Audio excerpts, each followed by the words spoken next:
जय हिंद, जय भारत। आप सभी लोगों का एक बार फिर से स्वागत करता हूं मैं आज के इस वीडियो में।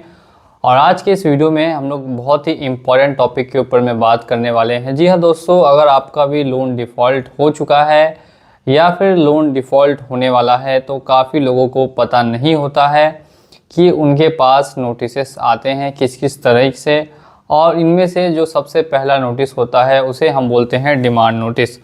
तो आज का जो ये वीडियो होगा वो मेनली डिमांड नोटिस के ऊपर होगा कि आखिर डिमांड नोटिस होता क्या है और बैंक आखिर इस नोटिस को क्यों भेजती है और ये नोटिस कब आपके पास आ सकता है, इस नोटिस का रिस्पांस आपको कैसे करना है, सारी डिटेल्स आज के आपको इस वीडियो में मिलने वाली है। तो मेक श्योर कर लें कि अगर आप चैनल पे पहली बार आए हैं और चैनल को सब्सक्राइब नहीं किया है तो चैनल को सब्सक्राइब करके बेल आइकन को प्रेस कर दें।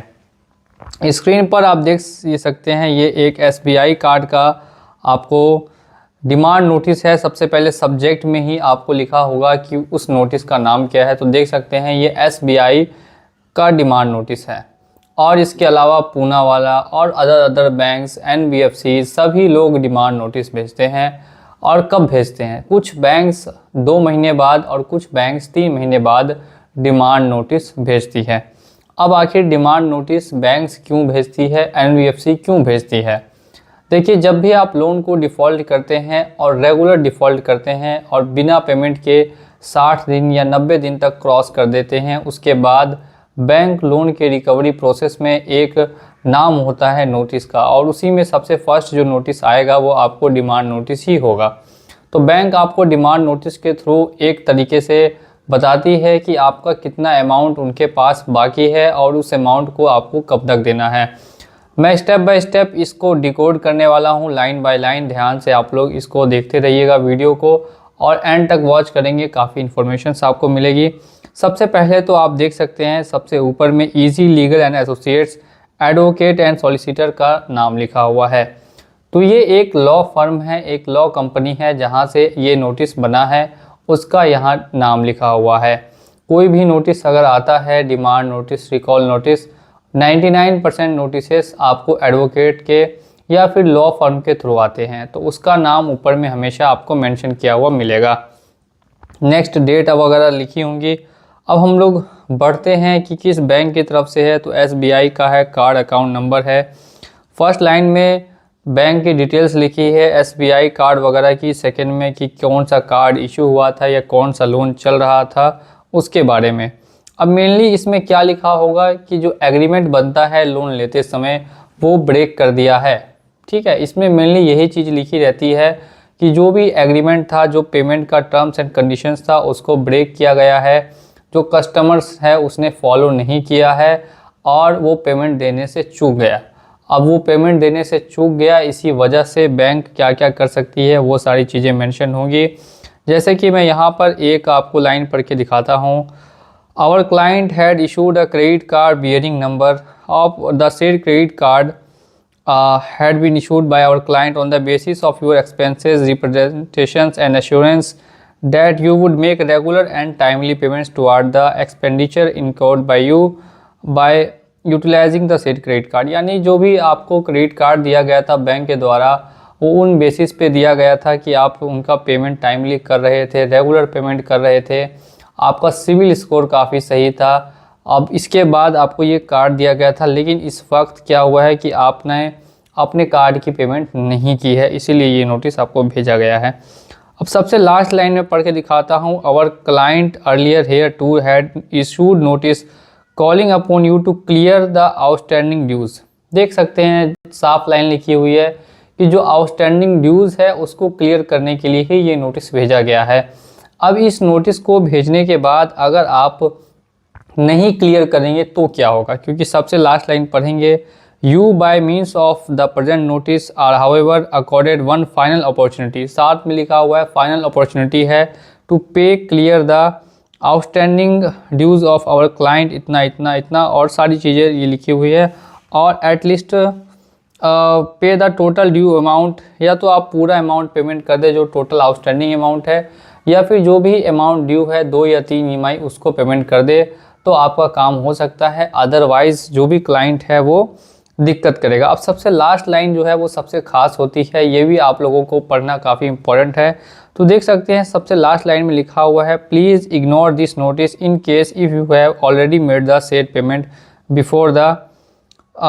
Before receiving this notice. यानी अगर आप इस नोटिस को रिसीव करने से पहले ही पेमेंट कर चुके हैं तो आप इस नोटिस को इग्नोर भी कर सकते हैं।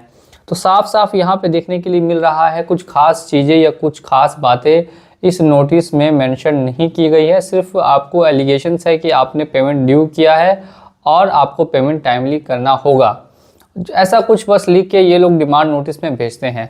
अब ये डिमांड नोटिस तो आ गया, अब इस डिमांड नोटिस का सॉल्यूशन क्या है, क्या करना चाहिए ये नोटिस आने के बाद। देखिए, दो तरीके से आप इससे रिस्पॉन्ड कर सकते हैं। अगर आपने पहले ही कुछ इंटीमेशन या कुछ लेटर ऑलरेडी दे रखा है बैंक्स वगैरह को, तो फिर आप इसका रिस्पॉन्स अगर नहीं भी करके उसी जो पहले दिया था लेटर उसी को भेज देते हैं तो आपका काम बन सकता है। सेकंड है कि आपने अभी तक बैंक को कुछ भी नहीं भेजा है कि आप क्यों पैसा नहीं दे रहे हैं, कितना समय आपको चाहिए, कोई प्रायर ईमेल नोटिस नहीं दिया है, तो ऐसी कंडीशन में फिर आप इसका एक प्रॉपर रिप्लाई बना के उन्हें भेज सकते हैं या फिर एडवोकेट के थ्रू भेजवा सकते हैं। तो ऊपर दिए गए नंबर है वहाँ संपर्क करेंगे तो ये आपको आसानी से हो जाएगा, जिसमें कुछ पॉइंट्स वगैरह मेंशन करने पड़ेंगे कि आखिर किन चीज़ों के लिए आपने अपना लोन यूज़ ये किया या फिर कार्ड वगैरह यूज़ किया, और वो फिर आपकी जो सोर्स ऑफ इनकम थी वो किस तरीके से अनस्टेबल हो गई या पैसा आप देने में असक्षम हो गए, और भी कुछ पॉइंट्स वगैरह है जो आपको ऐड करके और बैंक को भेजने पड़ते हैं रिकवरी को स्टॉप या होल्ड करने के लिए। अब ये सबसे पहला नोटिस होता है, इस वजह से काफ़ी लोग कंफ्यूज कर जाते हैं कि हम आखिर इस नोटिस को रिस्पॉन्ड कैसे करें, क्या हमें इससे डरना चाहिए। तो जवाब है बिल्कुल भी नहीं। अगर इस तरीके का कोई नोटिस आपके पास आता है तो आपको बिल्कुल भी डरना नहीं है या बिल्कुल भी घबराना नहीं है।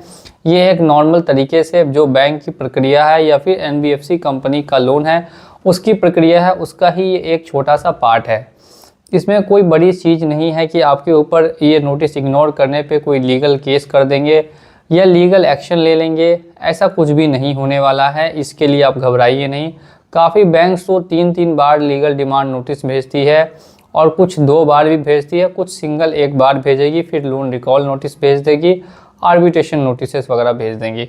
तो सभी बैंक्स अलग अलग तरीके से अलग अलग टाइमिंग्स पे जो भी नोटिसेस है वो अपने भेजती हैं, लेकिन जो एक मिनिमम टाइम है वो 2 महीने का रहता है। 2 महीने कंप्लीट होने पर ही नोटिस मिलेगा, उससे पहले मिलने के चांसेस ना के बराबर रहेंगे।